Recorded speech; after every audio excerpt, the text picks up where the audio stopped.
Hi and welcome to My Wildlife Year Week 19.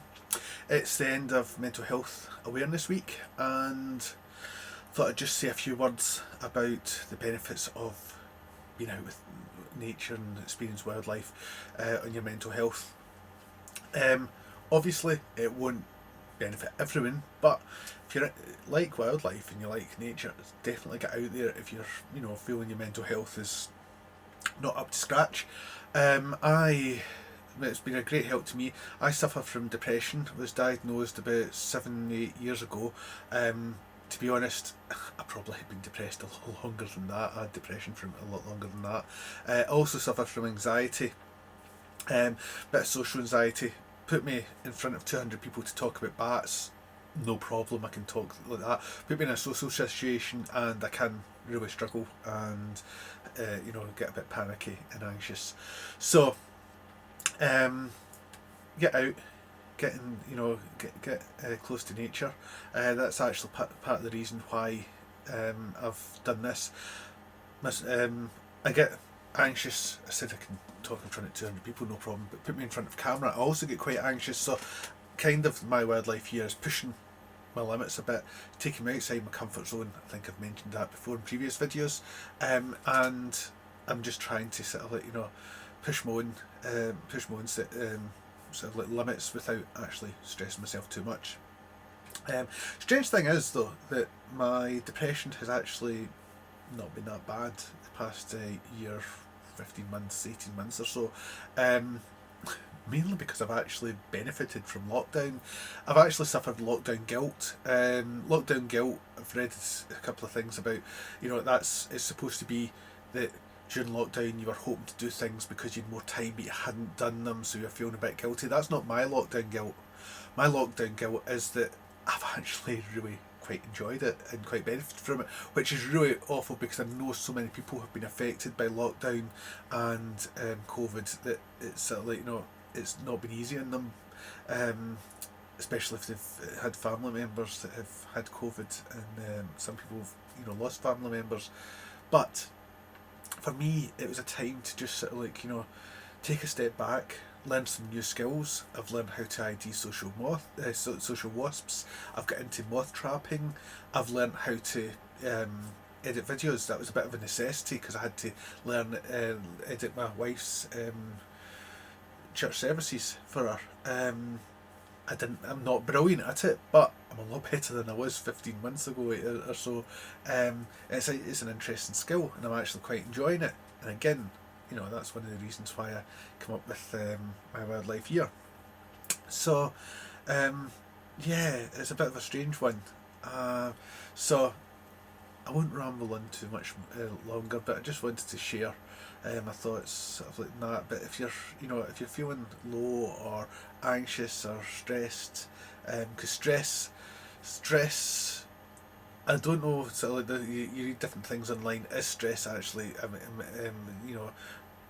mental illness itself, or does it just impact on your mental health? I know I've suffered stress in the past, and it certainly had even if it's not a mental illness, it impacts on your mental health drastically.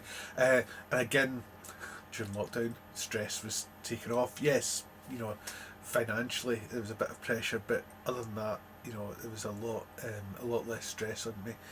So yes, I won't ramble on any longer. Sorry if I've been on a bit too long, but let's go on and see what I've found this week in my wildlife year, week 19.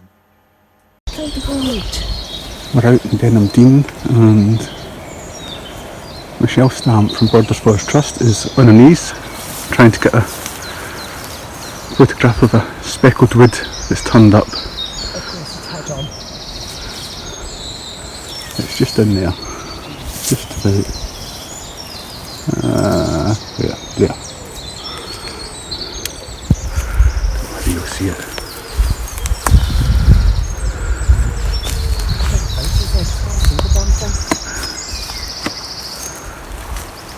They're amazingly camouflaged when they're on the... Yeah, they're trying to through the camera.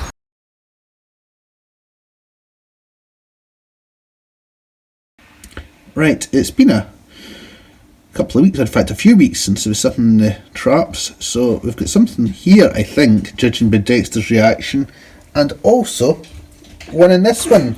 Dexter, stay back. Right, so we'll take them out and see what's in them. Got the 2 traps here, let's empty them and see what's in them. First one was empty, but I suspect this little guy has tripped it before going to went in, or she went in. I'll go and get him or her out and see what she is. He is. I'm getting all confused. It's a she, nice big fat female. Suspect she's maybe pregnant, so I'll take her for release. Just taking Dexter round the green. There he is there. Right, no, just leave it be, Dexter. I've just found this shell. Looks like possibly collared dove, or maybe wood pigeon. They're both around in the village, and because it's been halved like that, I can tell it's actually hatched. Birds take the eggshells away to, there's no remnants of yolk inside either. Birds take remnants like this away from the nest just to basically not draw attention to the nest with having something quite white in it. So it's good to see that there's at least one hatched around here, and hopefully it'll grow up to adulthood. Just out of the bat detector in the back garden. As you can hear, lots of soprano pipistrelle activity. You can hear the occasional buzz in there. That's the feeding buzz that I've mentioned before when I've talked about bats. They're flying quite close to me. I think I'm out in just my t-shirt, so I think all the biting insects are heading in my direction, and that's bringing the bats in. Oh, it's just went quiet. They'll be back.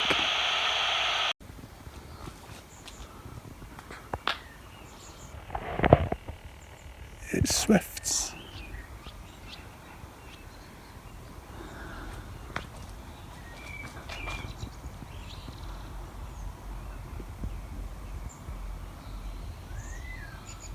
Excellent. Not sure when they actually came back.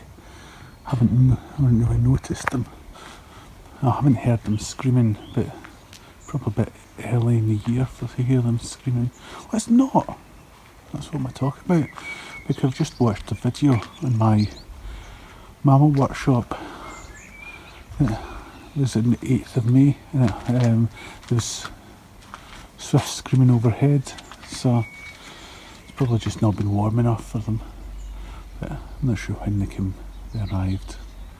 That's cheered me up seeing the swifts back. I'm just out shutting up our hens, and there's a male blackbird on top of the hedge. Just singing his heart out. There's plenty of other blackbirds around in the area as well. I've had the bat detector out. I never bothered putting the white sheet underneath it, so that might have reduced chances of trapping the moths. But it was a nice night, and I just didn't have really much time. I just decided at the last minute to put the trap out, so let's see what was in it. I also put the camera trap out last night and focused on this bit here. I had some water out and put out some kibble, hedgehog kibble. I see some of it still there, but hopefully something's being taken, other than the local cats. Fingers crossed. Just noticed this. I'm hoping that the hedgehog that's done this appeared on the trail cam that I'm just about to check. I'm about 6 feet away from where I had the trail cam, obviously just with it pointed in the wrong direction, but hopefully we'll find some hedgehog footage in it. Right, I've got the moth trap in. Let's see if there's anything in it.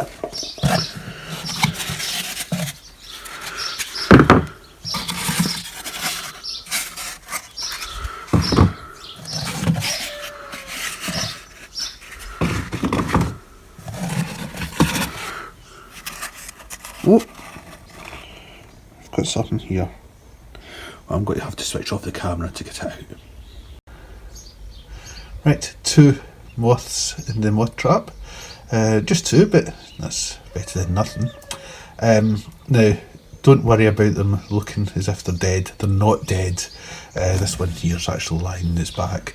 It's just that when you take them out of the trap, they're basically comatose quite often, and you just sit them into the jar. And I really wish I'd secured that door to the workshop without doing that sort of like classic horror movie creak. Right, anyway, we've got an ID these. So the moths in the moth trap today were a single Hebrew character and a clouded drab. As it's quite a nice bit of poo, but an example of hedgehog poo, I've decided to bring it in. I'm just going to dry it out and add it to my poo collection. And yes, I do have a poo collection. Not that anyone that actually knows me will be surprised by that fact. Unfortunately, there wasn't any hedgehog footage in the trail cams, but I didn't let that put me off. I put the following night, I put the moth trap, 2 hedgehog tunnels and 3 trail cams out in the hope of getting something. I put out the hedgehog tunnels last night, and as you can see, nothing's come in this side. However, I'll come out that side. Something may have come in it, but look at this.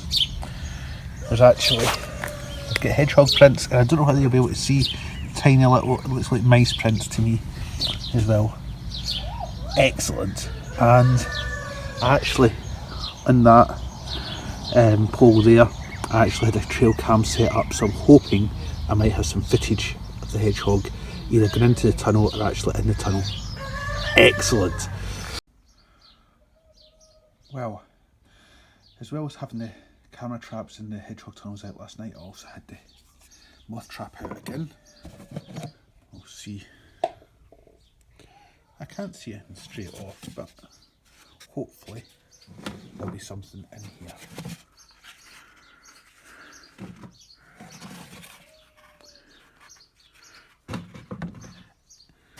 Although, to tell you the truth, I'm not that disappointed if I hadn't, because I got clouded drab and a Hebrew character yesterday in the trap. But oh, that's another Hebrew character. So I'll pop that there just now, just in case that's all there is.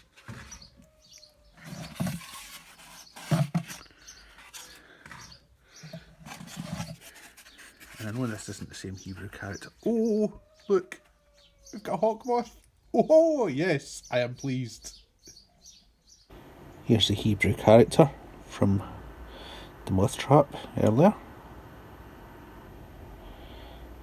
They're a lovely looking moth. I really do like them. Right, here is a poplar hawk moth. Sorry I had to stop the video rather abruptly there. Well, I didn't stop it. Basically, I had to edit out because I dropped the camera. I got so excited at seeing this poplar hawk moth. It's a male poplar hawk moth. Markings in the body of the female are slightly different. She's got a thicker body, but this is the male. A gorgeous moth, and you know, I'm really excited. This is my first one of the year. So look at the size of that moth. Let's see if I can get him to come on.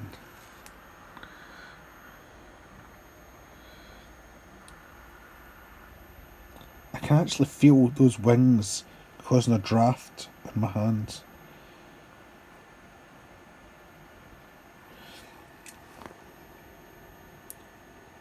What a beautiful moth.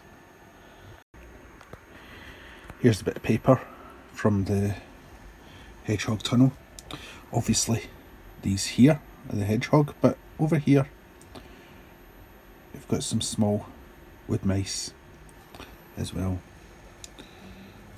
You can see up here, this looks as if it's the belly of the hedgehog being dragged along. It might actually not be a belly, it might be something else hanging down if it was a male hedgehog. So Anyway, that's what a hedgehog looks like. You can see that the mouse tracks are actually quite big here, and they get gradually smaller basically as they go along. It's basically because they don't have very big paws, so they don't pick up very much ink, so they lose it quite fast. But even that happens with the hedgehog. You can see they're quite big here, but as they go up they get smaller as the ink gets rubbed off. So I'm really chuffed to have got these. I know you'll be desperate to know whether I'll get any video footage. Well, I did. Have a look at this wood mouse.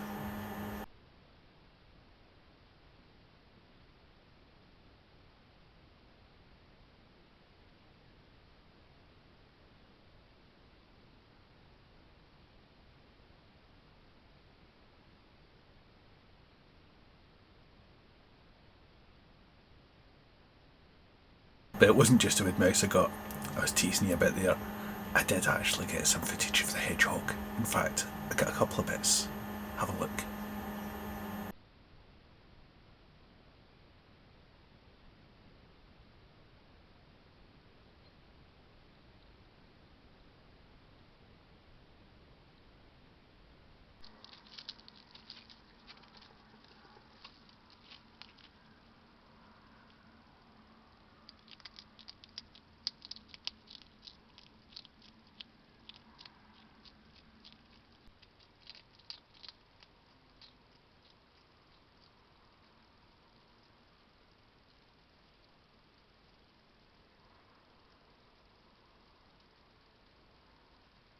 Well, I hope you've enjoyed my wildlife here, week 19. Just want to finish off by saying a thank you to Simon, who dropped in. I know Simon watches one of these videos, so hi Simon, who dropped in one of these nests. It's mud lined, and I couldn't remember whether it was blackbird or song thrush that lined their nest with mud. And then I looked it up and I thought, that's why I can't remember. It's both of them. I'm not a birder, so I can be forgiven for not knowing some facts. So this is a nice nest. He handed me in so that I can use it for educational purposes. It was found on the ground before anyone gets gets upset that it might have still been in use. It wasn't. It was found in the ground, so it obviously wasn't in use. So. Nice example of a nest. The construction's amazing. Mostly moss, but a bit of grass in there, and then mud lined with other bits of vegetation in amongst the muds. So lovely bit. So thanks Simon, and also because of Simon, who volunteers with TD9, the local community radio station. I should be appearing next Wednesday, whichever date that is. I'm just trying to work out. Next Wednesday 19th. I should be appearing on between 6 and 8 PM, haven't got the exact time yet, talking for about 10 minutes about some of the stuff that I do. So I'm really looking forward to that. So cheers Simon for helping set that up. So I think that's about it, and I'll just say goodbye, stay safe, and I'll see you next week for my wildlife here, week 20. We're into the 20s, can you believe it? Cheers, take care.